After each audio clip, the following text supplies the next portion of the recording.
बाबा, आज मैं दुनिया से छिपकर शांत कोने में सिर्फ आपसे बात करने आया हूं। पता है बाबा, जब भी मैं आपके सामने आकर बैठता हूं और आपकी इन दिव्य आंखों में देखता हूं, तो मेरा सारा अकेलापन, सारा संशय एक पल में हवा हो जाता है। मुझे ऐसा लगता है जैसे आप मंद मंद मुस्कुराते हुए मुझसे कह रहे हो, तू क्यों फिक्र करता है, मैं हूं ना। सच्ची बाबा, आपने मेरी जिंदगी की इस कहानी को जिस तरह बदला है ना, वो सिर्फ मैं और आप ही जानते हैं।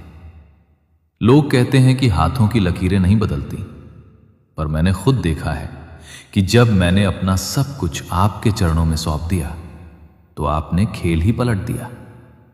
आपने मेरी तकदीर की उन उलझी हुई लकीरों को अपने हाथों से सहलाकर सीधा कर दिया। अब मुझे किसी बात का डर नहीं है, क्योंकि मुझे पता है कि मेरा हाथ दुनिया के सबसे शक्तिशाली और सबसे कृपालु पिता ने थाम रखा है। बाबा, आज मैं दुनिया से छिपकर शांत कोने में सिर्फ आपसे बात करने आया हूं।